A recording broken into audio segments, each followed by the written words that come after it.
শুরু করতেছি সৃষ্টিকর্তার নামে।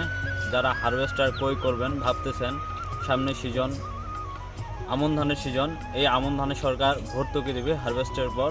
যারা ভাবতেছেন যে একটা হারভেস্টার কত টাকা দাম এবং কি কবে পাবো, কোথায় গেলে পাবো, কত টাকা দিয়ে নিতে হবে এবং কি আমাকে কত টাকা পরিশোধ করতে হবে, এটার কিস্তির কী কী সুবিধা আছে এবং কি কোন ব্র্যান্ডের গাড়িটি আমার জন্য ভালো হবে, সে বিষয়ের জন্য আজকের এই মূল টপিক হারভেস্টার নিয়ে। যারা ভাবতেছেন আপনি ভর্তুকির মাধ্যমে হারভেস্টার কিনবেন, আপনি অতি শীঘ্রই আপনার উপজেলায় যে কৃষি অফিসার আছে আপনি তার সাথে যোগাযোগ করুন, ওনার সাথে কথা বলুন আপনি কখন আবেদন করবেন এবং কি কখন আপনার চিঠি আসবে ভর্তুকির জন্য।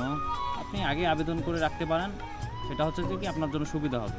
হুট করে কখন চিঠি আসলো, কখন ভর্তুকি আবেদন করতে হবে আপনার জানা থাকবে না, তখন আপনি মিস্টেক করবেন। আপনি যদি আগে একটা এটুকুর জন্য আবেদন করে থাকেন তাহলে আপনার মিস্টেক হচ্ছে না এবং কি আপনি কনফার্ম লিস্টে থাকতেছেন এবং আপনার যে কৃষি অফিসার তার সাথে আপনি কথা বলবেন যে আমি একজন কৃষি যান্ত্রিকরণ উদ্যোক্তা হতে যাচ্ছি, আমি একটা হারভেস্টার নেব, আমার যা যা করার, কীভাবে পাবো, কেমনে পাবো, এই বিষয়ে তো আমার অভিজ্ঞতা নাই, তো স্যার আপনি একটু আমার হেল্প করবেন। আমি করবে আপনার যখন ভর্তুকিটা হয়ে যাবে তখন ওইখানে একটা ফোন নাম্বার দেওয়া থাকবে, আর ওইখান থেকেই প্রতিটা কোম্পানির লোক যায় যোগাযোগ করবে।